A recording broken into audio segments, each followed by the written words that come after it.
चिसो सडकमा पलेटी मारेर थचक्क बसेर विधि र पद्धतिको शासन चाहियो भन्नेहरूले चाहे जस्तो शासन सुरु भएको पनि 6 महिना पूरा भएछ। एमाले भन्ने दललाई राम नामी जप्दै बजरङ्गी दल बनाएको भनेर माधव कुमार नेपालले त पार्टी नै फुटाए।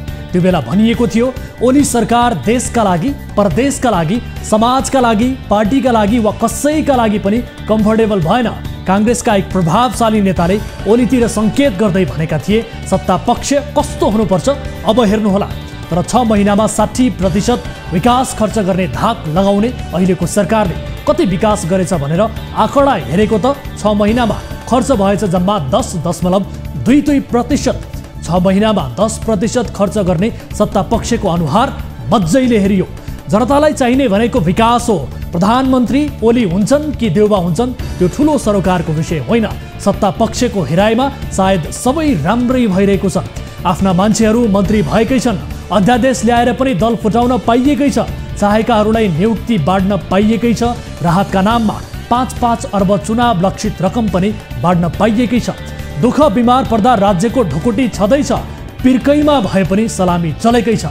नचलेको भनेको त यहाँ विद्यालय हो, कलेज हो, व्यापार उद्यम र विकासका काम मात्रै हुन्। न्यायालयमा महिनौदेखि आन्दोलन चलिरहेको छ, संसद ठप्प छ, तलब भत्ता चालू छ। स्वास्थ्य, शिक्षा, गृह जस्ता मन्त्रालयको जिम्मा लिएका नेताहरू गुमनाम जस्तै छन्। एउटा मेडिकल कलेजले विद्यार्थीलाई सडकमा जान बाध्य बनाइदिएको छ। राजनैतिक दलको छत्रछायामा किसानहरूको शोषण हुन्छ, तर पनि राज्यको पुरै सिस्टम लाचार भएर बसेको छ। राज्यका तीनै अङ्ग अहिले समस्याग्रस्त देखिएका छन्। अरूको त कुरै छोडौँ, स्वयं प्रधानमन्त्रीको सचिवालय लथालिङ्ग छ। प्रधानमन्त्रीमा नियुक्त हुँदै गर्दा शेरबहादुर देउवाले खोप खोप खोप भन्ने एक सूत्रीय रटान लगाए। खोप पनि भित्रियो तर जनतामा खोप पुगेन। यही कामका लागि स्वास्थ्य मन्त्री छन्। मन्त्रालय विभागदेखि गाउँसम्म स्वास्थ्य मन्त्रीको संरचना पनि छ, स्वास्थ्यको संरचना पनि छ। यति भएर पनि जनताले किन खोप लगाएनन् त? कसैसँग छैन जवाब। हालसालै प्रधानमन्त्रीले सचिवहरूलाई बोलाएर यो गर्नु त्यो गर्नु भन्ने निर्देशन दिए। के देशमा जे हुनु पर्ने थियो त्यो नहुनुको कारण प्रधानमन्त्रीको निर्देशन नआएका कारण हो त?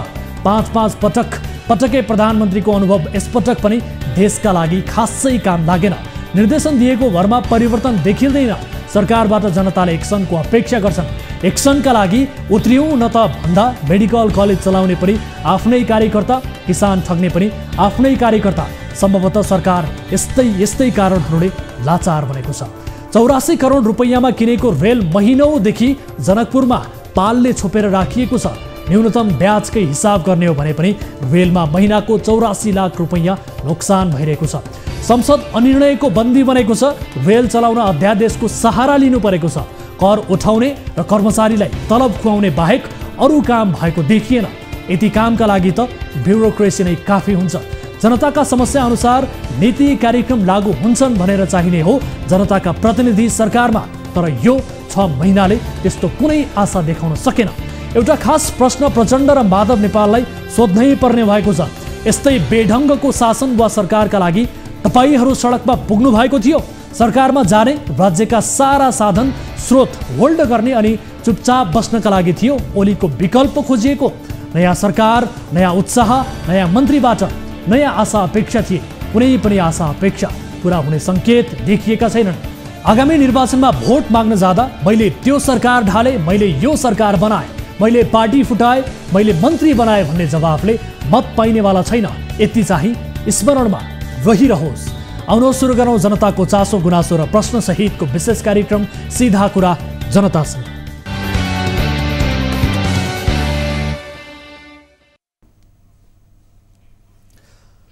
ब्रेकपछि स्वागत छ दर्शक महानुभावहरू। कार्यक्रम सीधा कुरा जनतासँगको एउटा अर्को नयाँ संस्करणमा आज पनि हामी विविध विषयसहित कार्यक्रममा उपस्थित छौँ। विशेष गरी आजको कार्यक्रममा सर्वाधिक चासोका रूपमा रहेको जनकपुर जयनगर रेल सञ्चालनका विषयमा एक विशेष रिपोर्ट हामी प्रस्तुत गर्नेछौँ। विशेष गरी नेपालले भारतसँग 84 करोड तिरेर किनेको 2वटा रेल जनकपुर आइपुगेको पनि 16 महिना बितिसक्यो, तर अझैसम्म रेल चल्न सकेको छैन। यद्यपि अहिलेका लागि भने नेपाल रेलवे कम्पनीले 60 कर्मचारी नियुक्त गरेर तालिम दिन थालेको छ। तर रेलवे कम्पनीमा महाप्रबन्धक फेरिए पछि नयाँ जनशक्ति र तालिम सञ्चालन हुन थालेपछि पुराना कर्मचारीहरू अहिले आन्दोलनमा उत्रिएका छन् र अर्को महत्त्वपूर्ण कुरा त अहिले नियुक्त भएका कर्मचारीहरू प्रत्येकबाट 3 देखि 4 लाख लिएर नियुक्त गरेको भन्ने किसिमको आरोप पनि लागिरहेको छ। के हो त वास्तविकता?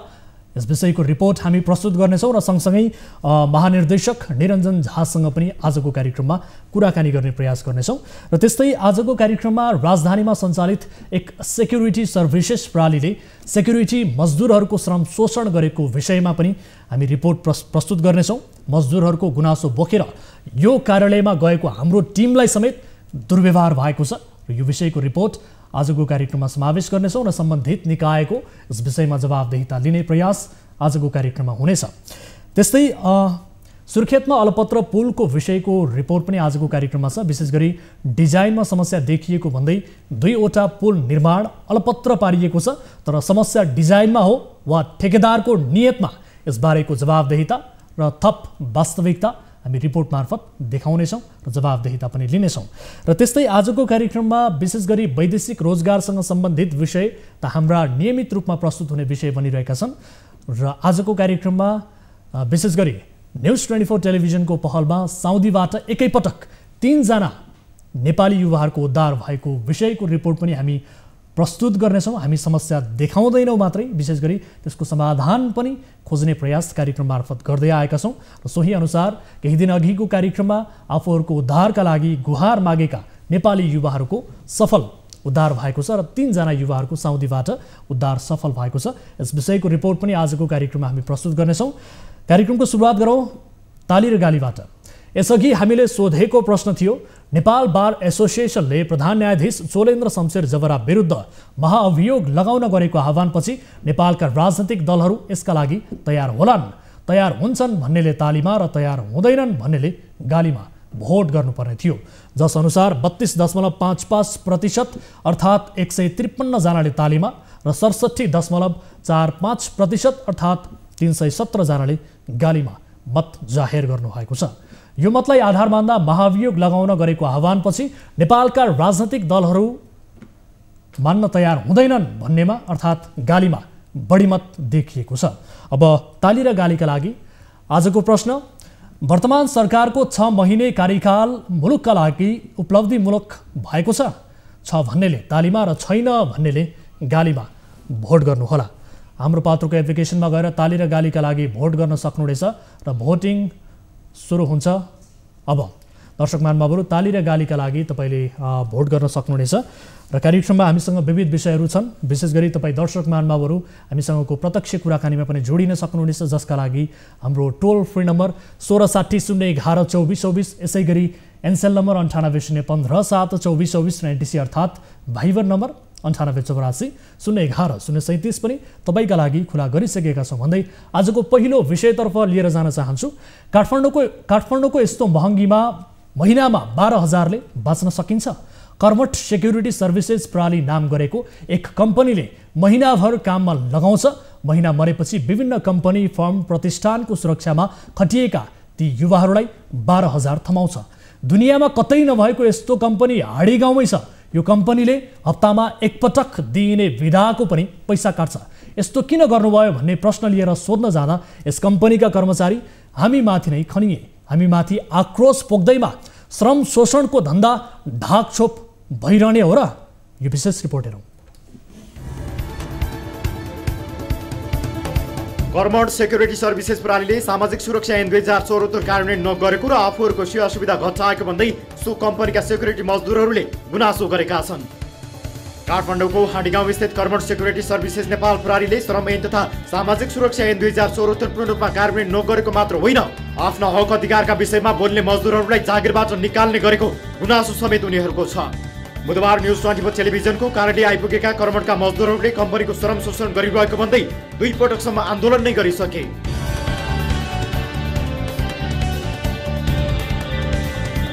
दोस्रो पक्षको आन्दोलनपछि 2 पक्षबीच 6 बुँदे सहमति पनि भयो। आन्दोलनपछि 2077 मङ्सिर 25 गते भएको यो सहमति पत्र हेर्नुहोस्। नेपाल सुरक्षा श्रमिक ट्रेड युनियनका प्रतिनिधि र कर्मठ सेक्युरिटीका प्रबन्ध निर्देशक बिन्दु गौतम बीच भएको सहमति पत्रमा जागिरबाट निकालिएका सेक्युरिटी मजदुरहरूलाई पुनर्बहाली गर्ने, श्रमिकहरूले श्रम कार्यालयमा दर्ता गरेको उजुरीका सम्बन्धमा वार्ता मार्फत समाधान निकाल्ने, कम्पनीमा असल श्रम सम्बन्ध कायम गर्ने लगायतका 6 बुँदे सहमति पनि भएको थियो, तर यो सहमति कम्पनीले कार्यान्वयन नगरेको पीडित मजदुरहरू बताउँछन्। कम्पनी व्यवस्थापनसँग पटक वार्ता गरे पनि माग सुनुवाई नभएको नेपाल श्रमिक ट्रेड युनियनका अध्यक्ष प्रेमबहादुर कार्की बताउँछन्। सेटिङमा चल्ने भएको कारणले गर्दाखेरि विभाग र श्रम कार्यालयमा जति पनि श्रमिक आपूर्तिकर्ताहरूको इजाजत पत्र लिएका छन् नि, कुनै पनि कम्पनीमा पूर्ण रूपमा श्रम कार्यान्वयन भएको छैन। मूलत यो जुन कर्मचारी सेक्युरिटीमा यत्रो श्रम विवाद छ र यो दुईचोटि आन्दोलन भइसकेको कुरो विभाग श्रम कार्यालय थाहा छ, त्यहाँको श्रमिकहरू अन्यायमा परेको कुराहरू पनि थाहा छ। थाहा पाउँदै पनि नवीकरण भयो। यसमा चाहिँ अहिले डिजीले जुन खालको व्यक्ति दिनुभयो यो चाहिँ गैर जिम्मेवार छ, मलाई थाहा छैन भन्ने खालको अभिव्यक्ति छ। यो चाहिँ उहाँको गैर जिम्मेवारी अभिव्यक्ति हो भन्ने लाग्छ मलाई। श्रमिकलाई धेरै समय काममा लगाउने अनि धेरै समय काममा लगाइसकेपछि तलब चाहिँ 12 घन्टाको 12,000, 13,000, 14,000, 15,000 मान्छेको फेस हेरेर फेस रिडर बनेर त्यसरी व्यवहार गरेको अवस्था छ। यो अवस्थालाई हामीले अब कहाँ आन्दोलन गर्नुपर्छ? हामी आन्दोलन गर्न तयार छौँ। हामी जान पर्ने ठाउँसम्म गइसकेका छौँ। हामीले चाल्न पर्ने कदम चालिसकेका छौँ। केही सिप नलाएपछि हामी मजदुरहरू हामी एकताबद्ध भएर यी बिचौलियाहरू यी सेटिङ गर्नेहरूको विरुद्धमा हामी आन्दोलनबाटै सङ्घर्ष गरेर यो समस्याको समाधान गर्न चाहिँ चाहन्छौँ। मजदुरहरूले श्रम ऐन 2074 तथा सामाजिक सुरक्षा ऐन 2074 पूर्ण रूपमा कार्यान्वयन गर्न माग गरेका छन्। त्यसैगरी सरकारले तोकेको न्यूनतम पारिश्रमिक पाउनुपर्ने उनीहरूको माग छ, तर यो कम्पनीले ऐन विपरीत मासिक 12,000 देखि 14,000 रुपियाँमा काम लगाइरहेको छ। अब 14,500ले सर अब मैले कसरी चाहिँ गर्ने, बच्चाहरूले बढाउने कसरी गर्ने? अब पेट्रोल त्यस्तै महँगो छ, अहिले महँगी छ, हिँड्नु पर्यो, गाडी भाडा त्यस्तै महँगो सर। त्यो धान्नै गाह्रो छ, धान्दैन सर। काम गरिकन हामीले पारिश्रमिक हामीले नपाएको हुनाले हामीले चाहिँ पाउनुपर्ने अधिकारहरू पाउनुपर्छ भन्ने चाहिँ मेरो भनाइ छ। के पाउनु भयो? अब सेवा सुविधाहरू जति पनि कम्पनीहरूले, सेक्युरिटी कम्पनीहरूले जुन हामीलाई तोकेको सेलेरी छ, सेलेरी भन्दा पनि अब त्यो पनि माइनस गरेर हामीलाई चाहिँ दिइरहेको हुनाले यति मात्र होइन, बिदा स्वीकृत गरी 8 घण्टा बराबरको पारिश्रमिक दिने व्यवस्था गर्नुपर्नेमा उल्टै बिदाको दिनको तलब समेत काट्ने गरेको आरोप मजदुरहरूको छ। बेलामा तलब नहालिदिने, नियुक्ति पत्र नदिने साथसाथै कुनै मजदुरलाई कुनै सेवा सुविधा चाहियो भन्ने बित्तिकै निकालेपछि श्रम कार्यालयमा मुद्दा हाल्न जान्छौँ। मुद्दा हालेपछि श्रम कार्यालय पनि कुरा नसुनिदिने। श्रम कार्यालयमा कुरा नसुन्ने कारण किन भन्दा केही वार्तामा बोलायो भने वार्तामा पनि नगइदिने। श्रम कार्यालयमा कर्मचारी सेक्युरिटी वार्तामा नगइदिएपछि के हुन्छ भने एक दिन वार्तामा बेलामा नजानेपछि कुनै वार्ताभन्दा अर्को दिन जाने, वार्ताभन्दा अर्को दिन गएर त्यहाँको हाकिमसँग भेटेर कुनै त्यस्तो केही सेटिङहरू हुनसक्छ। सेक्युरिटी कम्पनीमा म 2076 साल 9देखिको अहिलेसम्म छु। तर चाहिँ हामीहरूलाई जुन चाहिँ के अरे पाउने सेवा सुविधाहरू त सबै पाइन्छ भनेर चाहिँ हाम्रो पैसा पनि काटिएको हो। र अहिले चाहिँ हाम्रो त्यो सेवा सुविधा पनि नपाएको र साथै चाहिँ जुन तोकिएको तलब पाइयो, साथै अनि त्यहाँबाट चाहिँ यो 2 दिन बिदा बस्दाखेरि पनि चाहिँ के अरे नोकरीबाट चाहिँ के अरे हटाइदिने भन्दैन, होलमा बस भन्ने नै हटाएको नै हो। बाहिर तेस्रो पक्षसँग लागेको बुझेर तँलाई आजबाट मैले जागिरबाट हटाएँ भनेर उसले भन्यो। तर मेरो त्यहाँ 3 जना सुरक्षा गार्ड हुँदादेखिको मेरो पसिना त्यहाँ योगदान हो। त्यो कम्पनीको लागि मैले टाउको टेकेर मरिमेटी अब दुनियाँ कसरी हुन्छ, आफ्नो घरबार चाडबाड कुनै पनि रात दिनको समस्या नराखिकन मैले त्यो ठाउँमा दुःख गरेको। किन पन्छिए प्रबन्ध निर्देशक? सेक्युरिटी मजदुरहरूको यो गुनासो सुनेपछि प्रबन्ध निर्देशक बिन्दु गौतमलाई भेट्न बिहिबार हाम्रो टिम हाडीगाउँ स्थित कर्मठ सेक्युरिटी सर्भिसेसको कार्यालयमै पुग्यो। तर प्रबन्ध निर्देशक बिन्दु गौतमले यसबारे आफू अहिले नबोल्ने भन्दै पन्छिन खोजे। मजदुरहरूको गुनासो आइसकेपछि यसबारे प्रश्न पारिदिन हाम्रो टिमले आग्रह गर्दा पनि उनले कुनै प्रतिक्रिया नदिने अड्डी नै कसे। तर त्यति बेला उनी यो समाचार अहिले प्रसारण नगरिदिन भनिरहेका थिए। आज त मलाई टाइमै छैन, म एकदमै टाइम छु। मेरो होइन मसँग अब मिटिङमा पनि निस्किन लाग्यो, हजुर यहाँ देखेर मात्रै हो, म अरू दिन बसौँला नि त। होइन सुन्नु न, आज हामी प्रोग्राममा प्रसारण गर्दैछौँ रिपोर्ट होइन आज त म भ्याउँदैन अब त्यो नजाओस्। आज हामीले न्युज हाल्नै पर्छ सर। होइन आज नजाओस्, सुन्नुहोस् आज नजाओस्। हाम्रो टिममाथि कर्मठका कर्मचारीको दुर्व्यवहार। प्रबन्ध निर्देशक गौतमसँग हाम्रो टिमले अनौपचारिक कुराकानी गरिरहँदा त्यही बेला कार्यालयका एक कर्मचारीले हामीहरूलाई धम्कीपूर्ण भाषा बोल्न थाले। आफ्नो परिचय समेत नदिएका ती कर्मचारीले बाहिर निस्किदिनुहोस् भन्दै हाम्रो टिममाथि दुर्व्यवहार नै गरे। यो हेर्नुहोस्। कार्ड पाउँ न। हजुरजीको भन्नु न म यहाँको मान्छे हो, मलाई कार्ड दिनु। तपाईँको कार्ड देखाउनु त पहिले अफिसियली तपाईँ कार्ड ल त्यसो तपाईहरु निक्ल्नुहोस् अहिले यहाँबाट। तपाईँको भन्नुहोस् न। अहिले तपाईँहरु जानुहोस्। तपाईँको पछि कन्ट्याक्ट गर्छ हामी। तपाईँको भन्नु न। अहिले जानुहोस्। कोही पनि पोस्ट होला नि तपाईँको? छैन, केही पनि छैन। जानुहोस् तपाईँहरु। तपाईँ पोस्ट त होला नि त। कुराकानी हामी गरौँला नि पछि बसेर। नम्बर दिनुभयो नि, कुराकानी गरौँला। अहिले छोडिदिनुहोस् यो कुरा। तपाईँको पोस्ट भन्नु न।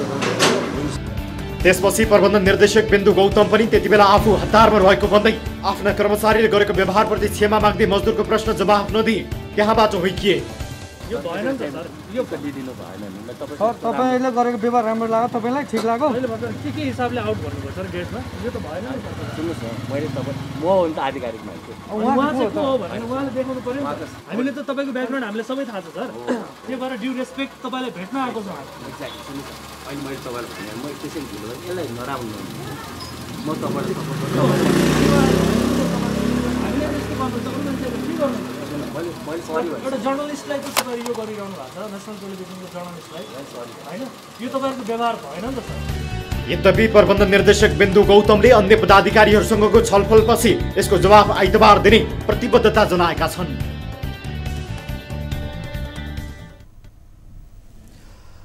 दर्शक महानुभावहरू, श्रमिक मजदुरहरूको गुनासो सुनेपछि हामी हाम्रो धर्म सोचेर विशेष गरी कर्मठका प्रबन्ध निर्देशकज्यूलाई के हो त वास्तविकता र तपाईँहरूको धारणा के छ यस विषयमा, किन चाहिँ श्रम ऐन अनुसार ती मजदुरहरूले सेवा सुविधा पाइरहेका छैनन् भन्ने विषयमा जवाफ लिन गएका थियौँ।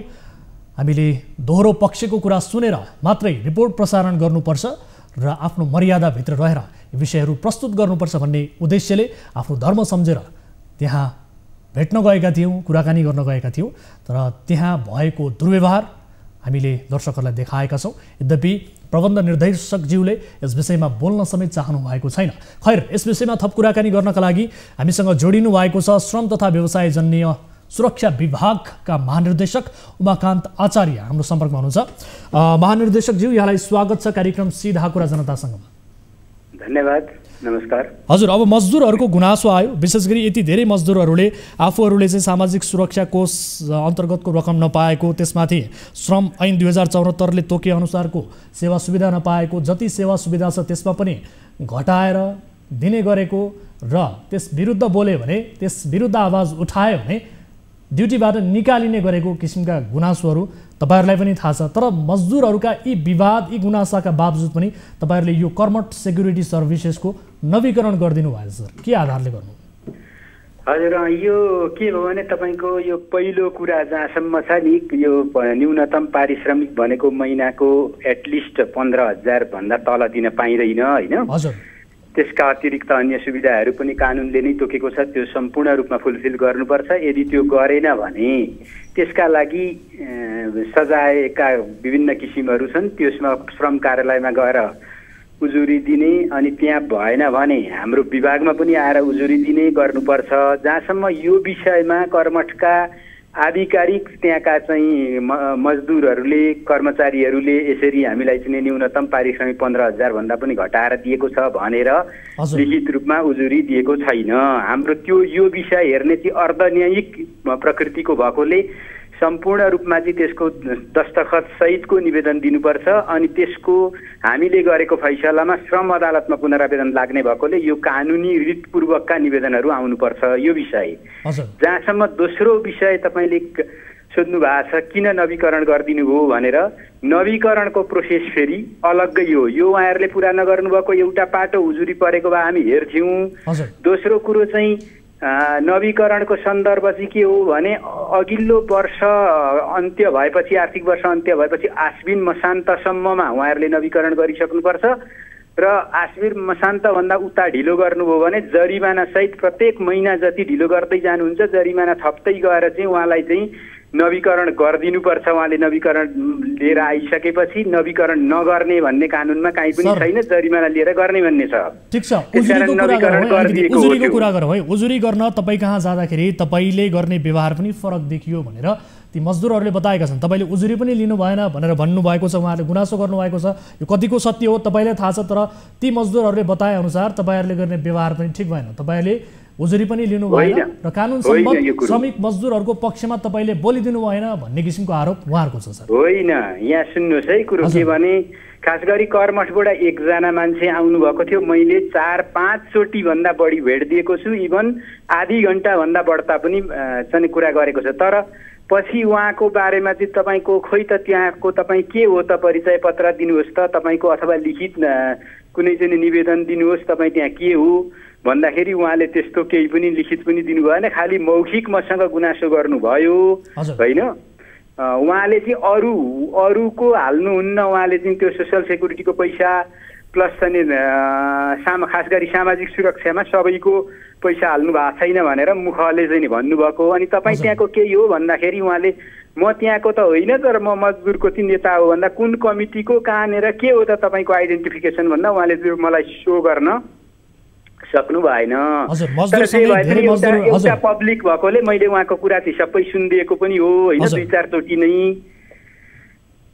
त्यसो हो त्यो यथार्थ चाहिँ। अब जहाँसम्म लाग्छ उहाँहरूको त्यो अघि भने जस्तो मजदुरहरूको गुनासो छ भने भोलि आउन सक्नुहुन्छ, निवेदन दर्ता गराउन सक्नुहुन्छ। मैले भने जस्तो आधिकारिक, किनभने हामीले फैसला गर्ने विषय भएकोले, त्यो भोलि अदालतमा जाने विषय भएकोले आधिकारिकता चाहिँ हुनुपर्छ त्यसमा हैन। ठिक छ, अब 52 जनाले मुद्दा हालेका छन् भनेर भनिएको छ।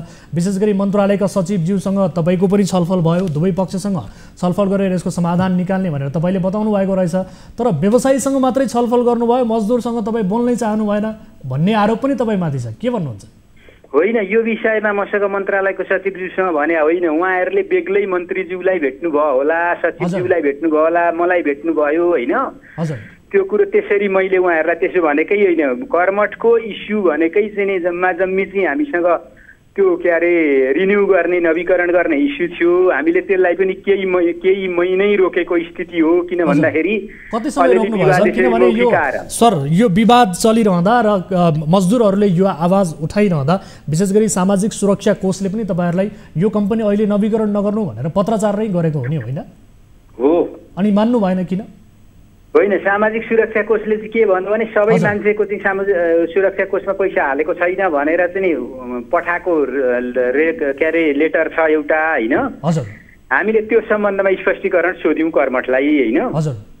कर्मठले के जवाब दियो भन्दा उसँग कस्तो हुन्छ भने त्यो उसले के देखाइरहेछ भन्दाखेरि टोटल चाहिँ वर्षभरिमा काम गर्ने चाहिँ सङ्ख्या एउटा निश्चित सङ्ख्या हुन्छ, त्यसमा कोही 1 महिना काम गरेका हुन्छन्, कोही 2 महिना काम गरेका हुन्छन्, कोही अलि लामो समय। ती मान्छेहरू चाहिँ कस्तो भने अन्यत्र जब विदेशतिर जानेहरू नै भेटे भने छोडेर हिँड्ने हुन्छन्, तिनीहरूले चाहिँ अनि शैक्षिक सामाजिक सुरक्षामा शैक्षिक रूपमा आबद्ध हुन नचाहनेलाई त्यो फेसिलिटी तथा त्यसले दिएको छ। त्यो भइसकेपछि उहाँले त्यो कुराहरू सबै चाहिँ स्पष्टीकरण दिनुभयो। मेरा यतिजना, अहिले मलाई ठ्याक्कै नम्बर त थाहा भएन, तर एउटा चाहिँ सिग्निफिकेन्ट नम्बर देखाउनु भयो। त्यतिको चाहिँ हालेको प्रमाणहरू सबै चाहिँ देखाइसकेपछि र बाँकी मसँग भएकाहरूको हकमा सबैको म हाल्नेछु अबका दिनमा पनि भनेर कमिटमेन्ट पनि गर्नुभएको छ होइन। त्यो आधारमा चाहिँ अब उहाँलाई हामीले नवीकरण नगरिदिने भन्ने चाहिँ कानुनमा फेरि काहीँ पनि छैन यो कुरो भन्न। अनि उहाँ अरू मजदुरहरू त कार्यरत पनि हुन्छ, नवीकरण नगर्दा त त्यो संस्था मर्ने भयो। त्यसपछि त्यसले तिरेको अहिलेसम्मको ट्याक्सको कुरा आयो, अहिले कार्यरत मजदुरको हालत के हुन्छ भन्ने क्वेसन आयो।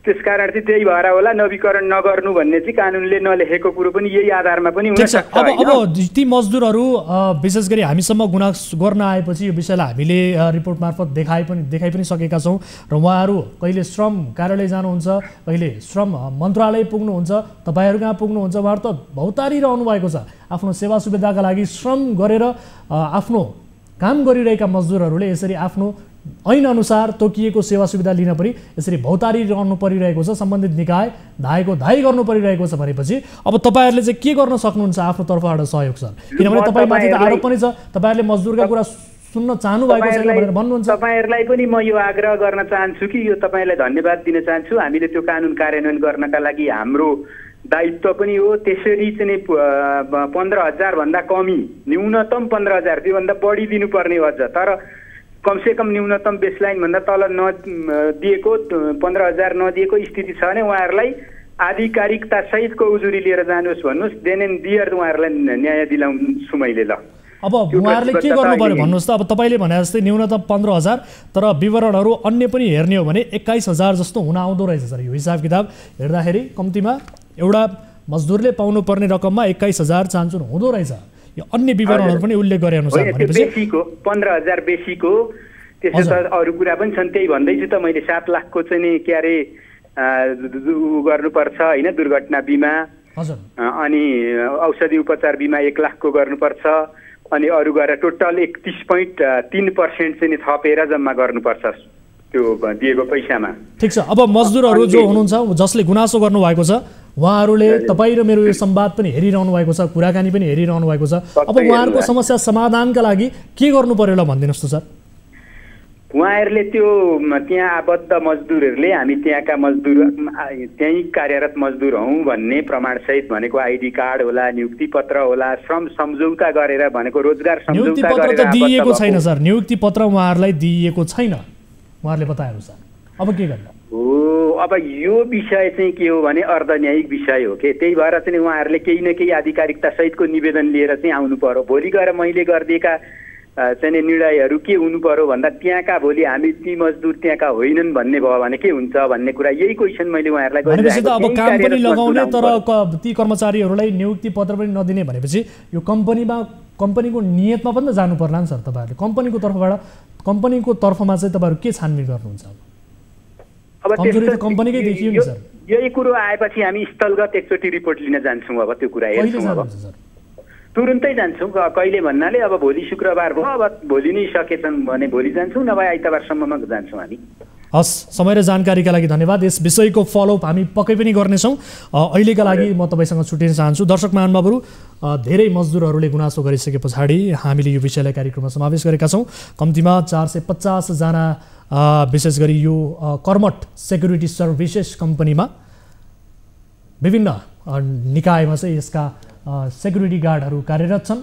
तर त्यसमध्ये अधिकांश मजदुरहरूले आफूहरूले न्यूनतम सेवा सुविधा पनि नपाएको, त्यसमाथि आफूहरूले ऐनअनुसार तलब सुविधाको माग गर्दा विभिन्न किसिमका बहाना बनाएर निकालिने गरेको यस्ता किसिमका गुनासोहरू गर्नुभएको छ। र त्यसमाथि यही गुनासो लिएर हामी विशेष गरी कर्मठ सेक्युरिटी सर्भिसेसको कार्यालय पुग्दाखेरि हामीमाथि पनि दुर्व्यवहार भएको छ। यस विषयको फलोअप पक्कै पनि हामी गर्नेछौँ। आइतबारसम्ममा प्रबन्ध निर्देशकज्यूले यसको जवाब हामीलाई दिने प्रतिबद्धता जनाउनु भएको छ। यस विषयको जवाब हामी खोज्ने नै छौँ र जति पनि मजदुर दाजुभाइहरू हुनुहुन्छ उहाँहरूले आफ्नो मेहनतले, आफ्नो पसिनाले पाउनुपर्ने मूल्य कानुनले दिए अनुसार, तोके अनुसारको सुविधा पाउनुपर्छ भन्ने पक्षमा हामी आफ्नो आवाजलाई बुलन्द बनाइरहनेछौँ र यो विषयलाई फलोअप गर्नेछौँ भन्दै अर्को विषयतर्फ यहाँहरूको ध्यान आकर्षण गराउन चाहन्छु। नेपालले भारतसँग 84 करोड तिरेर किनेको 2वटा रेल जनकपुर आइपुगेको पनि 16 महिना भयो। सरकारले रेल चलाउला कि भनेर अघिल्लो र यो सरकारको मुख तोकेको धेरै भयो, तर रेल चलेन। नेपाल रेलवे कम्पनीमा जो महाप्रबन्धक भएर आउँछन् तिनले रेल चलाउने होइन, आफूले चाहेकाहरूलाई जागिर मात्रै खुवाउँछन्। कम्पनीका पूर्व महाप्रबन्धक गुरु भट्टराईले 151 जनालाई जागिर खुवाए। नयाँ महाप्रबन्धक निरञ्जन झाले ती सबैलाई निकालिदिए र अहिले नयाँ 60 जनालाई कम्पनीमा जागिर दिन तालिम गराइरहेका छन्। रेल चल्ने मिति नजिकिँदै जाला भनेको त विवाद पो नजिकियो। यसै विषयमा तयार पारिएको, विशेष गरी सिराहाबाट टिभी जर्नलिस्ट दिलीप सहनीको सहयोगमा तयार पारिएको विशेष रिपोर्ट हेर्नुहोस्। जनकपुर जयनगर रेल सञ्चालनका लागि नेपाल रेलवे कम्पनीले 60 कर्मचारी नियुक्त गरेर तालिम दिन थालेको छ। कम्पनीले यसअघि पनि 151 ज्यालादारी कर्मचारी नियुक्त गरेर तालिम दिएको थियो। रेलवे कम्पनीमा महाप्रबन्धक फेरिएपछि नयाँ जनशक्ति र तालिम सञ्चालन हुन थालेपछि पुराना कर्मचारीहरू आन्दोलनमा उत्रिएका छन्।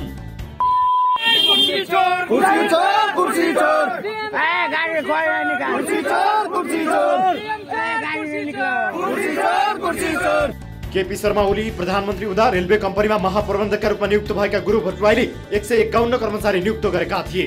उनीहरूका लागि सञ्चालन गरिएको तालिममा 1 करोड 15 लाख रुपियाँ खर्च पनि भएको थियो। ओली सरकार ढलेपछि महाप्रबन्धक भट्टराईले राजीनामा दिए। नयाँ महाप्रबन्धकका रूपमा निरञ्जन झा नियुक्त भए। नयाँ महाप्रबन्धकले 60 जना नयाँ कर्मचारी नियुक्त गरेपछि पुराना कर्मचारीले प्रश्न गरिरहेका छन्, कर्मचारी राख्नु नै थियो भने हामीलाई किन निकालियो? नयाँ महाप्रबन्धकहरूले निरञ्जन झा बिना सूचना, बिना जानकारी, बिना कोनो तरीका से खाली बोल दिलके। हम सब काम के 4 महीना 18 दिन 3 महीना के जला दिलके, 1.5 महीना के जलो बाकी है। हमरा सबके हटा के ट्रेनिंग के लिए सबके हटा कर नया अपना तरीका से मंत्री के आदमी, GM के अपन आदमी सब जिलावासी सबके आन के नया ट्रेनिंग कल से करा रहे हैं। रेलवे कम्पनीका महाप्रबन्धक झाले गएको भदौ 18 मा पुराना कर्मचारी हटाएका थिए। नयाँ कर्मचारी नियुक्त नहुँदासम्म शान्त रहेका पुराना कर्मचारीहरू अहिले आन्दोलनमा उत्रिएका छन्। हामीले न खबर छ न के छ। अहिले तालिम दिइरहेछ गोप्य रूपमा, जो कि नेपाल रेलवेको भवन प्रशस्त खाली छ तालिम दिने ठाउँमा, तर न कुनै सूचना छ, न कुनै विज्ञापन छ, न कुनै खबर छ। यहाँ आएर गोप्य रूपमा तालिम दिँदैछ। किन दिँदैछ? हामीलाई तालिम दियो, हामीलाई राख्नु पर्यो, या त लोकसेवाबाट कर्मचारी लिनु पर्यो, या त हामीलाई राख्नु पर्यो। नेपाल रेलवे कम्पनी लिमिटेडका पूर्व महाप्रबन्धक गुरु भट्टराईले हालै नियुक्त भएर तालिम दिइरहेका 60 कर्मचारीको नियुक्ति प्रक्रिया अपारदर्शी रहेको दाबी गरेका छन्। कर्मचारी नियुक्ति प्रक्रियामा भट्टराईले भौतिक पूर्वाधार तथा यातायात मन्त्री रेणु यादवदेखि महाप्रबन्धक झासम्मलाई मुछेका छन्। बुधबार सामाजिक सञ्जाल फेसबुकमा भट्टराईले लेखेका छन्, हरेक कर्मचारीसँग 3-4 लाख रुपियाँ लिएर मन्त्री यादवले भर्ना गरेको कुरा स्वयं कर्मचारीले बताएका छन्। ज्यालादारीमा कर्मचारी भर्ना गर्दा घुस खाने भट्टराईको गम्भीर आरोप यस्तो छ। सूचना बिना नै कसरी भए कर्मचारी नियुक्त? नेपाल रेलवे कम्पनी लिमिटेडले 60 कर्मचारी नियुक्त गरेको विषय यसबीचमा धेरैले थाहा नै पाएनन्। नयाँ कर्मचारीले तालिम लिइरहेको सूचना बाहिरिएपछि पुराना कर्मचारीहरूले आफूलाई पनि समायोजन गर्नुपर्ने माग राखेका छन्। कम्पनीले station master, TT, cashier, security guard सहितका कर्मचारी राख्ने तयारी गरेको छ। यी मध्ये केही भारतीय प्राविधिक पनि छन्। 74 भदौ 29 मा रेलवेले विभिन्न 129 पदमा आवेदन माग्दा 32,686 जनाले दरखास्त भरेका थिए। रेल चल्ने टुङ्गो छैन, चोरी नथाले लिकका क्लिप। रेल चलाउन चाहिने ऐन संसदबाट पास हुन सकेको छैन। भौतिक पूर्वाधार तथा यातायात मन्त्री रेणु यादवले रेल सञ्चालन सम्बन्धी कानुन अध्यादेश मार्फत ल्याएर भए पनि रेल चलाउने बताउँदै आएकी छिन्। दलीय लाभका लागि रातारात अध्यादेश ल्याउन तयार हुने सरकार 16 महिनादेखि रेल चल्न नसक्दा पनि गम्भीर नभएको जस्तो देखिन्छ। यसैबीच जयनगरदेखि जनकपुरसम्मको 35 किलोमिटर लामो रेलमार्गमा प्रयोग भएका 30,000 फ्लामे क्लिपहरू चोरी भएका छन्। दर्शकहरू, यस विषयमा थप कुराकानी गर्नका लागि हामीसँग जोडिनु भएको छ नेपाल रेलवे कम्पनी लिमिटेडका महाप्रबन्धक निरञ्जन झा हाम्रो सम्पर्कमा हुनुहुन्छ। महाप्रबन्धक ज्यू, यहाँलाई स्वागत छ कार्यक्रम सीधा कुरा जनतासँगमा। धन्यवाद। हजुर, अब मेरो सीधा प्रश्न यहाँलाई, विशेष गरी तपाईँले 155 कर्मचारी के कारणले हटाउनु भयो, अहिले 60 जना कुन विधि र नियम अनुसार छान्नु भयो, स्पष्ट पारिदिनुहोस् न। 158 जना कर्मचारीलाई मैले आउने बित्तिकै भदौको 18 गते हजुर सूचना टाँस गरेर निकालेको थिएँ। त्यति बेला रेल सञ्चालन हुने कुरा अनिश्चित रहेको थियो। रेल कहिले चल्ला भन्ने कुराको कुनै तयारी भएको थिएन र ज्यालादारी कर्मचारीहरूको हकमा काम गरे दिनको ज्याला मात्रै पाउने चाहिँ कानुनी व्यवस्था भएको कारणले गर्दाखेरि, हामीसँग काम नै नभएको कारणले गर्दाखेरि उहाँहरूलाई हटाएको थिएँ। ठीक छ। हजुर, अनि अहिले हाल हामीले स्थायी कर्मचारी लोकसेवा आयोगले हामीलाई दिन्छन्। करारमा नियुक्ति गर्नको लागि नेपाल रेलवे कम्पनीले विगतमा विज्ञापन गरेको थियो। त्यो विज्ञापनलाई लोकसेवा आयोगले पत्र पठाएर स्थगित गरेको छ र हाल हामीसँग दैनिक ज्यालादारीमा काममा लाउने बाहेक अर्को विकल्प रहेको छैन। हामी कहाँ आएका आवेदनहरू मध्येबाट हामीले योग्यतम व्यक्ति छनौट गरेर अहिले राखेका छौँ। हजुर, अब रेलवेका जो हामीले तालिम पनि सञ्चालन गरिरहेका छौँ। हजुर, ठिक छ, तालिम सञ्चालन गरिरहनु भएको छ, तर त्यो तालिमलाई लिएर अहिले विभिन्न किसिमका टीका टिप्पणीहरू भइरहेका छन्, आन्दोलन नै चलिरहेको छ। पूर्व महाप्रबन्धक जो गुरु भट्टराई हुनुहुन्छ, उहाँको फेसबुक स्ट्याटस तपाईँले पढ्नुभयो? पढेको छैन। पढ्नु भएको छैन है? हो। उहाँले के भन्नुभएको छ, के आरोप लगाउनु भएको छ भने प्रत्येक कर्मचारीबाट 3-4 लाख रुपैयाँ चाहिँ लिएर यसरी तपाईहरूले कर्मचारी छनौट गर्नुभयो भन्ने किसिमको आरोप छ। के भन्नुहुन्छ? उहाँले त म नियुक्ति भएकै दिनदेखि उहाँले चाहिँ नाना थरीका कुरा गर्दै बेलुका चाहिँ उहाँ फेसबुकमा स्ट्याटस लेख्नुहुन्थ्यो। त्यो कुरालाई मैले कुनै वास्ता पनि गरेको छैन र त्यस्ता कुरामा कुनै तुक पनि छैन। कुनै एकजना व्यक्तिसँग मैले यदि लेनदेन गरेको छु भन्ने कुराको प्रमाण सहित आयो भने म आफै कानुनको विद्यार्थी भएको कारणले गर्दा पनि म कानुनको कठघराभित्र उभिन तयार छु। अन्यथा मेरो मानहानि हुने गरी, मेरो चरित्र हत्या हुने गरी यदि यसरी नै कसैले लेख्दछ भने त्यो पनि कानुनी रूपमा, सामाजिक रूपमा, सांस्कृतिक रूपमा त्यो विचलनता हो त्यो व्यक्तिको। हजुर, भनेपछि अब तपाईँ ठिक छ, यो तपाईँ सत्यता छैन। लेनदेन भएको कुरा यदि रहेको छ भने मुद्दा हालेर मलाई जेलमा चाहिँ कोस्दा हुन्छ नि। अन्यथा चाहिँ कसैले जथाभावी आरोप लगाउन पनि पाउँदैन र बोलेको कुराको पनि ट्याक्स लाग्छ भन्ने कुरा ती साथीले बुझ्नु पर्दछ। ठिक छ, उहाँले त सार्वजनिक रूपमै तपाईँमाथि यति ठुलो गम्भीर आरोप लगाउनु भयो। अब के गुरु भट्टराई विरुद्ध तपाईँ जानुहुन्छ त? कानुनी लडाई लड्नुहुन्छ? म कसैको विरुद्ध जान्न। हजुर, हाम्रो चाहिँ म मैथिली भाषाभाषी भएको कारणले गर्दाखेरि हाम्रो भाषामा भनाइ छ। हजुर, हाम्रो एकजना बाबाजी थिए, त्यो बाबाजीको चाहिँ उसले खाने थालमा एकजना चाहिँ मान्छेले आएर माछा खाएको छ। अनि त्यो रिसले के भनेको छ भने होइन त मेरो थालमा चाहिँ माछा खाइस्, म तेरो थालमा दिशा खान्छु भनेको छ। म त्यस्तो गर्दिनँ, म त्यस्तो गर्नेवाला मान्छे पनि होइन। उहाँ कस्तो खालको मान्छे हुनुहुन्छ, कस्तो खालको व्यक्ति हुनुहुन्छ भन्ने कुरा जगजाहेर छ।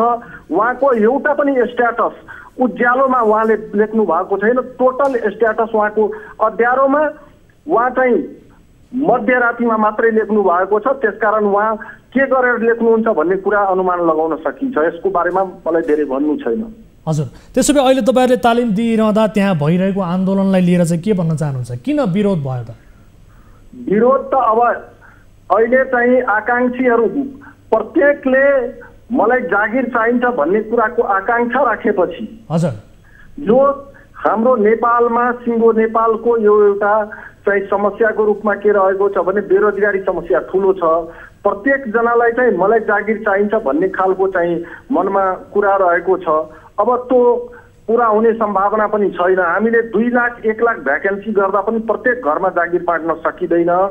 त्यो सम्भव पनि छैन। त्यसकारण त्यो कलेशका साथ केही व्यक्तिले त्यसरी चाहिँ उत्पटाङ गरिरहेको छ। अब हामीका विदेशी चाहिँ इन्डियनहरू आएका छन् प्रशिक्षण दिनका लागि। उहाँहरूलाई पनि प्रभावित गर्ने, त्यहाँ चाहिँ हल्ला खल्ला गर्ने कुरा उपयुक्त हुँदैन। मलाई लाग्छ यस्तो कुरामा चाहिँ कसैले मलजल गरिरहेको छ भने त्यो पनि ठिक छ। सुन्नु न, तपाईँमाथि त के पनि आरोप छ भने आफू निकटका व्यक्तिहरूलाई अहिले तपाईँहरूले छनौट गरेर तालिम दिन लाउनु भएको छ भन्ने किसिमको आरोप छ। यसरी त तपाईँले समानताको कुरा गरेर हुन्छ भने समान चाहिँ कसरी भयो त?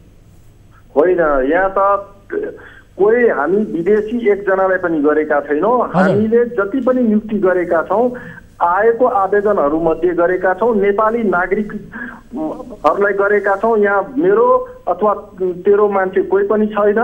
यदि कसैले आरोप लगाइरहेको छ भने त्यो सरासर गलत हो। त्यसमा अब कसैले द्वेष राखेर यदि आरोप लगाउँछ भने प्रतिस्पर्धाका आधारमा लिएको भए हुन्थ्यो नि त। प्रतिस्पर्धा भयो त? जिम्मेदारीको हकमा कहीँ पनि हजुर प्रतिस्पर्धा मार्फत चाहिँ छनौट गर्ने प्रक्रिया अपनाएको मैले कहीँ पाएको छैन। यहाँ बिना प्रतिस्पर्धा तपाईँहरूले छनौट गर्नुहुन्छ त्यसो भए? होइन, यो त दैनिक ज्यालादारीको हकमा त तपाईँलाई स्थायी कर्मचारी करार र तपाईँलाई ठिक छ तपाईँलाई विज्ञापन गरेर लिने चलन पनि छ। तर दैनिक ज्यालादारीको हकमा त दैनिक रूपमा काम लाउनु पर्ने। यो त चाहिँ तपाईँलाई योग्यता क्षमताको आधारमा चाहिँ तपाईँलाई तर यो बताइदिनुहोस्, अब यसअघि चाहिँ रेल चलाउनका लागि भनेर जति पनि कर्मचारीहरूका लागि नै तालिम दिइएको थियो त्यसका लागि चाहिँ 1 करोड 15 लाख रुपैयाँ खर्च भइसकेको रहेछ। फेरि तालिम दिएर फजुल खर्च गर्दै हुनुहुन्छ तपाईँहरू। राज्यको रकम दोहन हुँदैछ। यो विषयमा स्पष्टता हुनु जरुरी छ। विगतमा जुन चाहिँ तपाईँलाई तालिम चलाउनु भयो, के प्रक्रिया अन्तर्गत चाहिँ तपाईँले छनौट गर्नुभयो? विज्ञापन लिएर चाहिँ तपाईँलाई विज्ञापन निकालेर छनौट गर्नु भएको थियो, परीक्षा लिएर छनौट गर्नु भएको थियो, अथवा के आधारमा विगतमा गर्नु भएको थियो, त्यो पनि एउटा बुझौँ। अर्को कुरा, हामीले G2G सम्झौता गरेका छौँ र त्यही गुरु भट्टराईजीले G2G मार्फत सम्झौता गर्नुभएको छ। उहाँलाई पनि जानकारी होला, हामी G2G सम्झौतामा एउटा कोलनमा जति पैसा हामीले राखेका छौँ ट्रेनिङ बापत, त्योभन्दा बाहिर बाउन्ड्री लाइन बाहिर हामी जान पाउँदैनौँ। यो यदि 1 करोड 15 लाख रुपियाँ खर्च भइसकेको छ भने मैले आफ्नो घरबाट तिरेर त तालिम सञ्चालन गर्न सक्दिनँ। आखिरमा हामीसँग शीर्षक नै नभएपछि, बजेट नै नभएपछि तालिम कसरी चलिरहेको छ भन्ने कुरा त बुझ्नुपर्छ। यो सरासर निराधार कपोकल्पित आरोप हुन्। हामीले त्यो शीर्षकको पैसा चाहिँ इन्डियन केआरसीएल कम्पनीलाई तिरिसकेका छैनौँ, त्यही बाउन्ड्री लाइनभित्र बसेर उहाँहरूले तालिम चलाउँदै हुनुहुन्छ।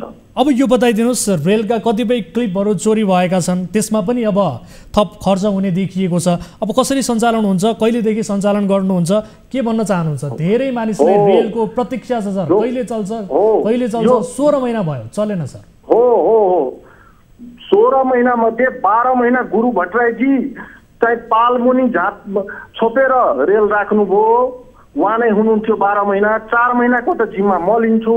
क्लिप चोरी भएको जहाँसम्म कुरा छ, म आएको दिनदेखि एउटा पनि क्लिप चोरी भएको छैन। गुरु भट्टराईजीकै पालामा चाहिँ 18,000 क्लिप चोरी भएको छ। त्यही कुरालाई मैले चाहिँ पटक पटक पनि उठाएको छु। उहाँ भएको बेला किन चोरी भयो भन्ने कुरा थियो।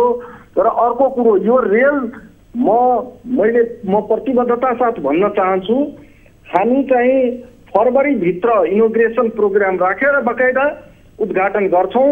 हाम्रो यो उद्घाटनको कार्यक्रम नै राख्छौँ। 2 देशको प्रधानमन्त्रीज्यूबाट हामी गराउँछौँ। हाम्रो विभागीय मन्त्रीजी रहनुहुन्छ र म सम्पूर्ण मिडियालाई पनि बोलाउने छु। यदि यो कोरोनाको महामारी तीव्र रूपमा अगाडि बढेन भन्ने हो, अब एकदमै परिस्थिति बिग्रेर गयो, यो प्राकृतिक आपदा आयो भन्ने मैले भन्न सक्दिनँ। नभए अब आजको मितिदेखि तपाईँहरू एउटा कुरा एकदम स्पष्ट रूपमा बुझ्नुहोस्, जनसमुदायलाई पनि यो कुराको लागि म अपिल गर्न चाहन्छु कि हामी फरवरी महिनाभित्र हामी रेल सञ्चालनमा ल्याउँछौँ। सर अब अन्तिममा यो बताइदिनुहोस्, यसको समाधान त के हुन्छ? विशेष गरी अब जुन हिसाबले अहिले पूर्व कर्मचारीहरू आन्दोलित भइरहेका छन्, यो त अझ चर्किने देखियो अवस्था उहाँहरूले बताइरहनु भएको छ। आन्दोलन निरन्तर हामी गर्छौँ जबसम्म हामीलाई समावेश गरिँदैन भनेर तपाईँमाथि आरोप पनि लागिरहेको छ। कानुनी उपचार खोज्नु पर्ने हो कि होइन?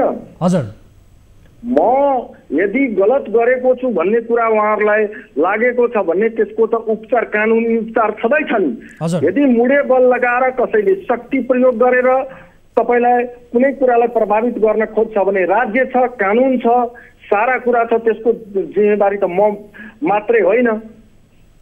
भनेपछि अब तपाईँमाथि त आरोपको मैले कुरा गरिहालेँ सर। भने यदि अन्यायमा उहाँहरू पर्नु भएको छ र म इलिगल कुनै काम गरेको छु भन्ने लागेको छ भने न्यायालय छ, न्यायालयबाट उहाँहरूले न्याय मागोस्। कानुनी प्रक्रिया अपनाए भयो नि त। हो। हस्, समय र जानकारीका लागि धन्यवाद सर। तपाईँले आफ्नो तर्फबाट यो जवाब दिनुभएको छ। दर्शक महानुभावहरू, विशेष गरी हामीले रेलमा भइरहेको झेलका विषयमा यहाँहरू समक्ष रिपोर्ट प्रस्तुत गऱ्यौँ। अहिले पूर्व कर्मचारीहरू जुन हिसाबले आन्दोलित भइरहेका छन्, उनीहरूले निरन्तर रूपमा आफू आन्दोलन गर्ने चेतावनी समेत दिइरहेका छन् र पहुँचका आधारमा त्यहाँ अहिले कर्मचारीहरू नियुक्त गरेर तालिम दिन लागिएको भन्ने किसिमको आरोप लागिरहेको छ र केही आर्थिक लेनदेनका हिसाबले पनि कर्मचारीहरू नियुक्त गरिएको भन्ने किसिमको आरोप पनि लागिरहेको सन्दर्भमा हामीले के हो त वास्तविकता भन्ने उद्देश्यले यो रिपोर्ट यहाँहरू समक्ष प्रस्तुत गऱ्यौँ र महाप्रबन्धकज्यूसँग पनि कुराकानी गऱ्यौँ। यस विषयको फलोअप पक्कै पनि हुनेछ र अन्य विविध विषयहरू कार्यक्रममा समावेश छन्। तपाईँ दर्शक महानुभावहरूसँग पनि हामी प्रत्यक्ष रूपमा कुराकानी पक्कै पनि गर्नेछौँ। अहिलेलाई पालो भएको छ छोटो ब्रेक पछाडि यहाँहरू समक्ष उपस्थित हुनेछौँ विविध विषयसहित। यहाँहरू हेरिरहनु भएको छ कार्यक्रम सीधा कुरा जनतासँग मात्र न्युज 24 टेलिभिजनमा।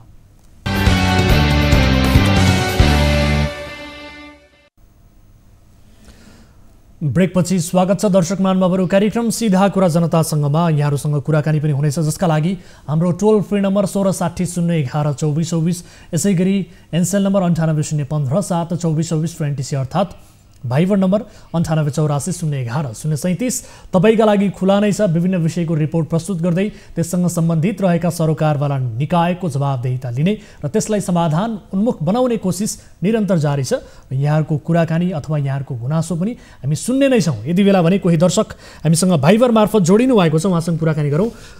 धेरैजना हुनुहुन्छ। नमस्कार, कहाँबाट को बोल्दै हुनुहुन्छ यहाँहरू? नमस्ते, हामी गुरुङ मेन पावरबाट हामी साउदीमा आएको हामीहरू अनि यहाँ बसिरहेका छौँ अनि हामी नेपाल जान चाहिरहेको। हामीलाई चाहिँ मेन पावरहरूले चाहिँ एकदमै फसाएको छ। हामीलाई यहाँ चाहिँ धेरै प्रब्लम गर्नु दिएर चाहिँ हामीलाई यो ठाउँमा पठायो, तर यहाँ कुनै पनि काम छैन अनि हामीलाई धेरै दिनसम्म पर्खिनु भनेर चाहिँ हामीलाई भनिरहेको छ, तर हामी यहाँ कुनै पनि काम गर्न सक्ने अवस्थामा छैन अनि हामी चाहिँ नेपाल चाहन्छौँ। तर उनीहरूले चाहिँ विभिन्न बाहनाहरू बनाएर हामीलाई चाहिँ यिनै रोकाउने कोसिस गर्छ, यिनै राख्ने कोसिस गर्छ, तर हामी चाहिँ एकदमै फर्किन चाहन्छौँ र हामी मेन पावरलाई कति हामीले कोसिस गऱ्यौँ, हामी फर्किन चाहन्छौँ। अब हामी भन्दा पनि उनीहरूले हामीलाई फर्काउन खोजिरहेको छैन अनि र आज हामी चाहिँ तपाईँहरूको मिडियामा अनि बाध्य भएको छौँ अनि यहाँबाट हामी भन्न चाहन्छौँ, हामी फर्किन चाहन्छौँ। हजुर, अब तपाईँहरू कतिजना हुनुहुन्छ? धेरैजना देखिरहेको छु। कतिजनाको समूहमा हुनुहुन्छ? कसरी बसिरहनु भएको छ? कहिले पुग्नु भएको थियो त्यहाँ? यसबारे विस्तृतमा बताउनुहोस् त। हजुर, हामी 6 जनाको ग्रुप गुरुङ मेन पावरबाट आएको, अरू लिङ मेन पावरबाट पनि आएकोहरू पनि हुनुहुन्छ अनि अरू पनि यहाँ फसिरहेको छ। तर हामी चाहिँ प्रथम यो कोठामा हामी 60-70 जना छौँ। हिजो अस्ति 100-150 जना थियो। सुत्ने ठाउँ नभएर चाहिँ टपमा छानै नभएको सेडी मुनि पनि सुत्नु पर्ने अवस्था थियो।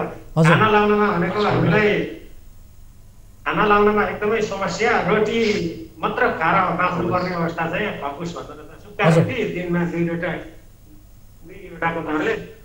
अब तपाईँहरूलाई चाहिँ के कामका लागि भनेर लगिएको थियो त्यहाँ र त्यो परिस्थिति किन भएन? तपाईँहरू यसरी एउटै कोठामा यति धेरै मानिसहरू बस्नुपर्ने र गइसके पछाडि फेरि नेपाल नै फर्किन्छु भन्ने किसिमको यो कुरा गर्नुपर्ने अवस्था चाहिँ कसरी आयो त? हामी यहाँ बस्न हामीलाई अब कुनै पनि वातावरण नै छैन। एकदमै साथीहरूले पनि धेरै फसिरहेको अवस्था छ अनि हामी पनि त्यही अवस्थामा पुग्ने सम्भावना एकदमै बढी छ अनि हामी त्यस्तो अवस्थामा फस्नुभन्दा त्यो गर्नु भनेर हामीलाई एकदमै तनावसहितको काम गर्नभन्दा अनि हामी चाहिँ फर्किन चाहन्छौँ अनि हामीलाई चाहिँ थोरै पैसामा काम लगाउने भनेर उनीहरूको एकदमै त्यस्तो उनीहरूले चाहिँ सोचिरहेको अथवा उनीहरूको नियम त्यस्तो हामीलाई लागिरहेको छ अनि प्लस हामीलाई चाहिँ मेन पावरले चाहिँ एकदमै डाइरेक्ट कम्पनी भनेर चाहिँ हामीलाई चाहिँ झुक्क्याएर अनि धेरै प्रलोभन देखाएर चाहिँ हामीलाई पठाएको हो। तर यहाँ चाहिँ कुनै पनि डाइरेक्ट कम्पनी नभएर चाहिँ यहाँ चाहिँ सप्लाई कम्पनी रहेछ। त्यस कारणले फर्किन चाहन्छौँ। हजुर, खाने पैसा पनि सकिएर होइन, अब आएर खाने पैसा पनि सकिएर खाने पैसा हुँदाखेरि 6-7 दिनसम्म पैसा पनि दिएन अनि एकजना यहाँ रियादमा लाली गुराँस होटल गर्नुभएको एउटा एम तमु दाई, उहाँ पनि एउटा सोसल वर्कर हुनुहुँदैछ, आफ्नै होटल पनि सञ्चालन गर्नु। उहाँले आएर चाहिँ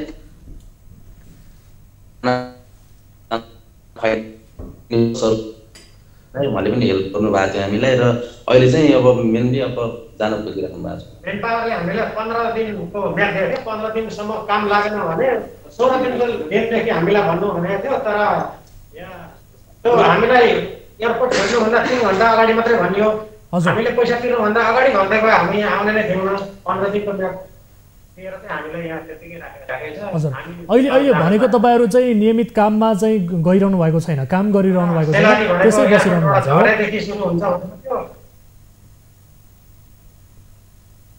काम छैन, हामीले काम दिनै सकेको छैन। 45 दिन 1 महिना अगाडिदेखि आएको मान्छेहरू त्यतिकै होस्टलमा बसिरहेको छन्। हजुर, औषधि खाने एउटा ग्यास छैन, ग्यास छैन, साधन खाने। भनेपछि तपाईँहरूले मेन पावरको नाम पनि हामीलाई डिटेल्स पठाउनु भएको छ। हजुर, तपाईँहरूसँगको यो कुराकानी पनि त्यति प्रभावकारी हुन सकिरहेको छैन। हजुर केही सर, बताउन धेरै चाहनुहुन्छ? हामी अरू अन्य पीडित छौँ, साथीहरू के हामी भन्न चाहनुहुन्छ? धेरै साथीहरू हुनुहुन्छ त्यहाँ, अरूलाई पनि बोल्न दिनुहोस्। नेपाली दाजुभाइहरूलाई पनि यो खबरहरू पुर्याइदिनु होला कि यहाँ आएर चाहिँ यसरी दुःख नपाओस्, यसरी चाहिँ अरू मेन पावरको प्रलोभनमा परेर चाहिँ यो ठाउँमा आएर चाहिँ दुःख नपाओस् भनेर हजुर तपाईँहरूले सुनाइदिनु होला। हामी अरू दाजुभाइहरूले पनि दुःख नपाओस् भन्ने हाम्रो चाहिँ उद्देश्य छ। अब हामीले त आएर यहाँ धेरै ठुलो सपनाहरू लिएर आएको थियौँ, धेरै कमाउला भनेर, धेरै ठुलो ऋणहरू लोनहरू लिएर पनि बरुङको ब्याज हामीले चाहिँ एकदमै समाजमा नकारेर हामी चाहिँ आएको थियौँ। तर हामीलाई चाहिँ यत्रो दिन भइसक्यो, कुनै पनि हामीलाई कामकाजहरू दिन सकेको छैन। त्यस कारणले हामी चाहिँ नेपाल फर्किन चाहन्छौँ। तर उनीहरूले चाहिँ हामी जति हामी नेपाल फर्किन चाहन्छौँ भनेर भन्छ, तर उनीहरूले चाहिँ हामीलाई अरू नै के बाहनाको कुराहरू गरेर टार्नु खोज्छ। तर हामी जसरी भए पनि फर्किन चाहन्छौँ भनेर हामी भन्छौँ। अनि उनीहरूले हामीलाई अरू नै कुराहरू गरेर टार्नु खोज्छ, उनीहरूकै कुरा माथि राख्न खोज्छ। तर हाम्रो यहाँ यत्रो दयनीय अवस्थाहरू बारे उनीहरूले कुनै पनि कुराहरू सुन्न चाहँदैन।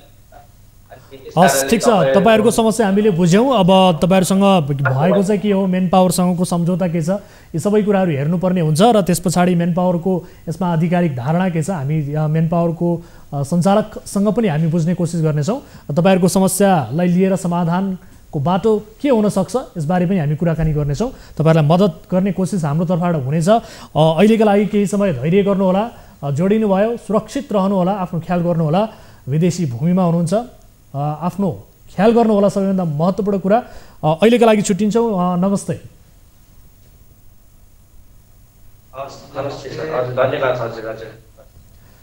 दर्शक महानुभावहरू, साउदीबाट हामीलाई उहाँहरूले भिडियो सम्पर्क मार्फत आफ्नो गुनासो राख्नु भएको छ। यसरी धेरै मेन पावर कम्पनीमा हुने सम्झौता एउटा छ, तर विदेश पुगिसके पछाडि अर्को किसिमको सम्झौता हुँदा यसरी नेपाली दाजुभाइहरूले दुःख पाइरहेका छन्, पीडा भोगिरहेका छन्।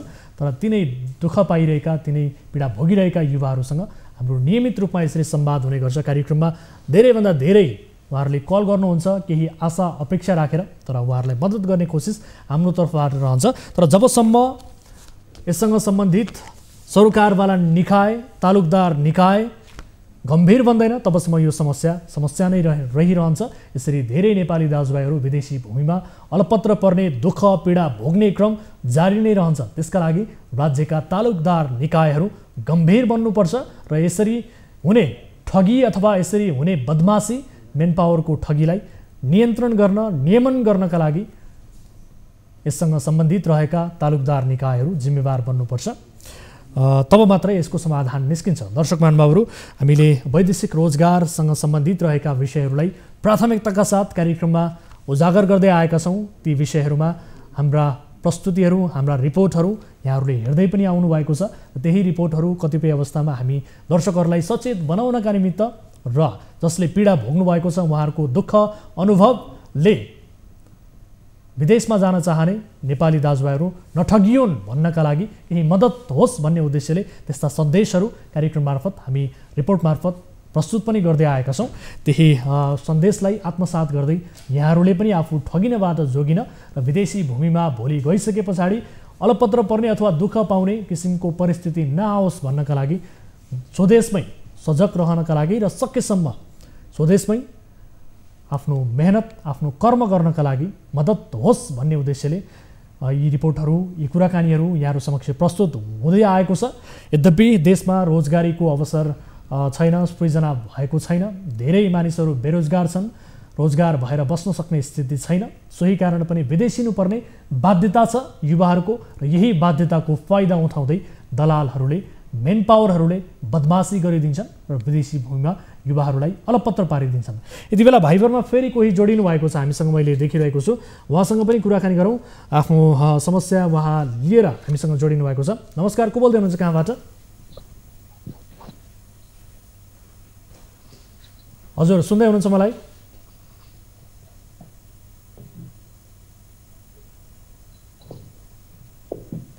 हजुर, यहाँले मेरो आवाज सुन्दै हुनुहुन्छ?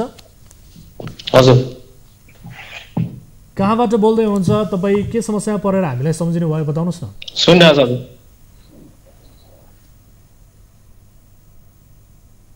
म साउदीबाट। साउदीबाटै कल गर्नुभयो, के समस्यामा पर्नुभयो भन्नुहोस् त। हजुर म चाहिँ गाडी लाइनमा आएको होइन सर। हजुर भन्नुहोस् न, तपाईँको समस्या विस्तृतमा बताउनुहोस् त। तपाईँ के समस्यामा पर्नुभयो, के का लागि सम्झिनु भयो? म चाहिँ साउदी आएको 1 महिना हुन लाग्यो होइन सर। अनि म चाहिँ गाडी लाइनमा आएको। हजुर। अनि अहिले चाहिँ यहाँ साउदी घर खाना पकाउने काममा लगाउँदैछ मलाई। के काममा बिहान 7 बजेदेखिबाट रातिको 12 बजीसम्म काम गर्नुपर्छ सिधा उभिएर। हजुर हजुर। तपाईँ ड्राइभिङको लागि जानुभएको थियो, तर तपाईँलाई खाना पकाउने काममा लगाइयो हो? हजुर। त्यसो किन भयो त? मलाई जसरी हुन्छ नेपाल निकालिदिनुपर्छ। त्यस्तो किन भयो? मेन पावर कम्पनीका सञ्चालक के भन्नुहुन्छ? त्यहाँ कुन कम्पनी हो तपाईँलाई त्यसरी खाना पकाउन लगाउने? के कारणले गर्दाखेरि यो सम्झौता परिवर्तन भयो? अलिकति विस्तृतमा भन्नुहोस् न तपाईँको समस्या। मेरो समस्या चाहिँ गाडी लाइनमा आएको। हजुर तपाईँ डराइरहनु भएको छ हो अलिकति? गाह्रो अप्ठ्यारो केही छ तपाईँलाई यो समस्या भन्दाखेरि?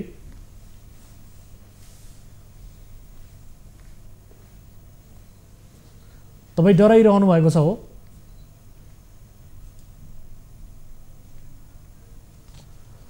दर्शक महानुभावहरू, उहाँसँग कुराकानी हाम्रो स्थापित हुन सकिरहेको छैन। यद्यपि उहाँ बोल्न सकिरहनु भएको छैन। विदेशी भूमिमा उहाँ यति बेला आफ्नो समस्या सुनाउनका लागि हामीसँग जोडिनु भएको छ। तपाईँले सुन्दै हुनुहुन्छ हामीलाई? आफ्नो समस्या निर्धक्कका साथ भन्नुहोस् त, नडराइकन भन्नुहोस् त, हामी तपाईँलाई मद्दत गर्ने कोसिस गर्नेछौँ। साउदीको कुन ठाउँमा हुनुहुन्छ तपाईँ यति बेला?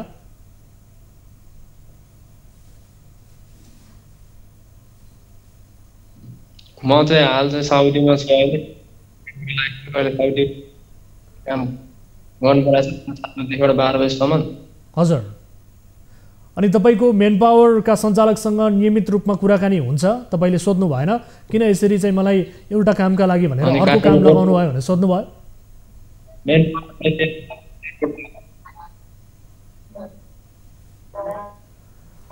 दर्शक महानुभावहरू, उहाँसँग कुराकानी हाम्रो स्मुथली हुन सकिरहेको छैन। यद्यपि उहाँको समस्या प्रारम्भिक रूपमा हामीले बुझ्यौँ र यद्यपि डिटेल्समा हामी उहाँसँग फेरि पनि यस विषयको के हो त समस्या भनेर बुझ्ने क्रमलाई निरन्तरता दिनेछ हाम्रो टिमले। उहाँलाई मद्दत गर्ने कोसिस पक्कै पनि हुनेछ। अब अर्को विषयतर्फ यहाँको ध्यान आकर्षण गराउन चाहन्छु। नेपालबाट राम्रो काम, आकर्षक तलब भनेर नेपाली युवालाई विभिन्न देश पुर्याइन्छ। तीमध्ये केही कामदारले राम्रो काम र आकर्षक तलब त परको कुरा, खाने र बस्ने सुविधा समेत पाउँदैनन्। फ्री भिसा, फ्री टिकटको झुटो नारा पनि बेकार नै हो। कुनै पनि नेपाली कामदार मोटो रकम मेन पावरलाई नबुझाई विदेश उड्न पाउँदैनन्। भागे जति रकम लिएर पनि नेपाली युवा बिचल्ली पार्ने अरू कोही नभएर नेपाली नै हुन्छन्। विदेशमा अलपत्र परेका, बिचल्लीमा परेका र अनेकन दुःख कष्ट बेहोरेर नेपाल फर्कनेहरू धेरै छन्। तीमध्ये केहीको स्वदेश फिर्तीमा कार्यक्रम सिधा कुरा जनतासँग कार्यक्रमले पनि जस पाएको छ। यसपटक 3 नेपाली युवा सकुशल नेपाल फर्किएका छन्। यो रिपोर्ट हेर्नुहोस्। साउदीबाट थप 2 नेपालीको उद्धार भएको छ। कञ्चनपुर बेलौरीका विक्रम शाही र लालजडीका दीर्घराज जोशीको उद्धार भएको हो। आफूलाई उद्धार गर्दैन उनीहरू सहितका युवाहरूले कार्यक्रम सिधा कुरा जनतासँगमा आग्रह गरेका थिए। भनेको काम पाएको छैन, भनेको सेलेरी पाएको छैन। मेन पावरलाई फोन गर्दाखेरि तिमीहरूले जतिमा काम भनेको छ त्यतिमै काम गर, 2-4 महिनापछि बढाइदिन्छ भन्दैछ। यहाँ 700 बोलर 200 एग्रिमेन्टमा साइन गर्न लगाउँछौँ। यहाँको मान्छेले भन्छ यो जतिमा साइन गराउँ 2 वर्षमा त्यतिमै काम गर्नुपर्छ भन्छ सर, होइन? हजुर। अब हामीलाई एकदमै गाह्रो भएको छ यहाँ। युवाहरूको यो गुनासो सुनेपछि हाम्रो टिम उनीहरूलाई साउदी पुर्याउने वसुन्धरा स्थित लिङ्क इन्टरनेसनल म्यान पावर कम्पनीको कार्यालयमै पुग्यौँ। म्यान पावर कम्पनीले अलपत्र युवाहरूको उद्धार गर्ने प्रतिबद्धता जनाएको थियो। जो क्यान्डिडेटहरू रेडी हुनुहुन्छ हामी उहाँलाई कन्टिन्यू गर्छौँ। जो क्यान्डिडेट रेडी हुनुहुन्न बाई वर्ड मैले चाहिँ विदिन 72 आवर्सभित्र नेपाल फिर्ता गरिसक्छु। उहाँहरू फिर्ता हुनुहुन्छ। गत पुस 8 गते सुपरमार्केटमा काम गर्न भन्दै उनीहरू साउदी पुगेका थिए। वसुन्धरा स्थित लिङ्क इन्टरनेसनल म्यान पावरबाट साउदी पुगेका उनीहरू कम्पनीले भनिअनुसारको काम र तलब नदिएपछि नेपाल फर्किएका हुन्। बिहिबार स्वदेश फर्किएका उनीहरूले हाम्रो कार्यालयमै पुगेर आफूहरूले साउदीमा भोगेको दुःख सुनाए। हामीलाई यता नेपाल पठाइदियो भन्दाखेरि यताकोले केही रेस्पोन्सै नदिने, फोनै नउठाउने, मेसेजै रिप्लाई नगर्ने, अनि फेरि उताकोले चाहिँ आफ्नो प्रोसेस मात्र अगाडि बढाइराख्ने, अनि फेरि उहाँ इन्टरभ्यू मात्र लिन आउने हो, उसले अरू केही पनि नसोध्ने, सिर्फ इन्टरभ्यू मात्र लिन आउने सर। अब यहाँदेखि इन्टरभ्यू हुँदैन भनेर पठाउँछन्, उहाँ इन्टरभ्यू मात्र लगेर जान्छ। एकदमै दुःख भयो सर। त्यहाँ खाना नि आफैले किनेर खानु पर्थ्यो, पैसा नि लगभग सिद्धिसकेको थियो, अनि पानी सानी सबै आफैले किनेर खानु पर्थ्यो। त्यहाँको मान्छे आएर केही खबर पनि सोध्थेन। अनि एक दिन आएको थियो, इन्टरभ्यू लिएर गयो, त्यसपछि केही पनि भनेको थिएन। अनि हामीलाई एग्रिमेन्ट पेपरमा साइन गराउँदै थियो 700 + 200 मा, हामीले साइन गर्न मानेनौँ। अब यी दुवैजनाले म्यान पावर कम्पनीले क्षतिपूर्ति दिनुपर्ने माग गरेका छन्। हाम्रो चाहना भनेको सर, हाम्रो जति नै लगानी लगाएका छौँ त्यो लगानी हामीलाई फिर्ता हुनु पर्यो, हाम्रो त्यही हो चाहना। साउदीमै अलपत्र विष्णुको पनि सफल उद्धार। गत वैशाख 2 गते साउदी गएका कास्की लुम्लीका विष्णु बहादुर विकको उद्धार भएको छ। रेस्टुरेन्टमा हेल्परको रूपमा काम गर्न उनी साउदीको अल्फास पुगेका थिए, तर साउदी गएको 5 महिनापछि उनी बिरामी परे। कार्यक्रम सिधा कुरा जनता संघको 791औं श्रृङ्खलामा उनले आफू बिरामी परेको र नेपाल आउन हरसम्भव प्रयास गरे पनि नसकेको भन्दै आफ्नो पीडा सुनाएका थिए। नेपाली एमबिसीलाई पनि मैले दिनदिनै फोन गर्छु, आज पनि फोन गरेको थिएँ। सर मलाई एकदमै गाह्रो भएको छ सर, म सके छैन, ड्युटी नगएको 25-26 दिन भइसक्यो। एकदमै गाह्रो भएको छ। कम्पनीले हुन्छ पठाउँछु घर भन्छ, कम्पनीले मेरो सुनवाई गरेन सर। मलाई एकदमै क्यारा हुन्छ, कसरी हुन्छ, उद्धार गर्न पर्यो भनेर म एकदमै गाह्रो अवस्थामा छु सर। अहिले साउदी पुगेको 5 महिनामा नै बिरामी परेका उनले 5 महिनासम्म आफूलाई पठाउने म्यान पावर काम गर्ने कम्पनी र साउदी स्थित दूतावास पनि धाए, तर उनको समस्या कतैबाट पनि सुनवाई भएन। एकदमै गाह्रो भइरहेको थियो। म अब यस्तै नि हुन्छ होला, कम्पनीले घर पठाउँदैन होला, यहीँ मर्छु होला जस्तो भइरहेको थियो। कम्पनीले सहयोग नगर्दा, कसैको सहयोग नपाउँदाखेरि एकदमै गाह्रो भइरहेको थियो मलाई। यसरी हाम्रो लाइभ कार्यक्रममा गुनासो राखेपछि उनलाई साउदी पुर्याउने वसुन्धरा स्थित वाइस म्यान पावरसँग सम्पर्क गर्यौँ। हामीसँगको कुराकानीमा विष्णुको उद्धार गर्न म्यान पावरका कर्मचारीले प्रतिबद्धता जनाए। त्यसको 8 दिनपछि बुधबार उनी स्वदेश आइपुगे र बुधबार नै आफ्नो जन्मतलो पोखरातिर लागे। एकदमै तपाईँहरूको पहलले गर्दाखेरि, न्युज 24ले गर्दाखेरि धेरै र रात मिलेको छ। दुःख पाउने मान्छेहरूलाई धेरै सहयोग मिलेको छ। धेरै पीडितहरू छन् विदेशमा गएर अल्पत्र पर्ने, बिरामी हुने, कम्पनीले तलब नदिनेदेखि लिएर घर आउन नपाउनेहरूलाई धेरै सहयोग गर्नुभएको छ। यसमा एकदमै खुसी छु म। नेपाल आउन पाउँदा निकै खुसी लागेको भन्दै उनले न्युज 24 टेलिभिजनलाई धन्यवाद समेत दिए। दर्शक महानुभावहरू, विदेशी भूमिमा यसरी दुःख पाएका नेपाली दाजुभाइहरूले हामीलाई सम्पर्क गरिसके पछाडि ती दुःख भोग्न बाध्य बनाउने मेन पावर कम्पनीलाई सम्पर्क गरेर हामी दबाब दिन्छौँ र त्यस पछाडि अन्य सरोकारवाला निकायको पहलमा युवाहरूको सकुशल उद्धार हुन्छ। विदेशी भूमिमा पनि धेरै निकायहरू छन्, धेरै मनकारी सङ्घ संस्थाहरू छन्। ती मनकारी संस्थाहरूको समन्वयमा युवाहरूको उद्धार सफल हुन्छ। हामी ती सबै मनकारी संस्थाहरूलाई पनि धन्यवाद दिन चाहन्छौँ र सँगसँगै अन्य विषय पनि हामी कार्यक्रममा प्रस्तुत गर्ने जमर्को गरिरहेका थियौँ, तर यति बेला भने समय अभावका कारण ती विषयहरूलाई थाती राख्दै आजका लागि कार्यक्रम सिधा कुरा जनतासँगबाट म वीरेन्द्र जैरू बिदा हुन्छु। नमस्कार।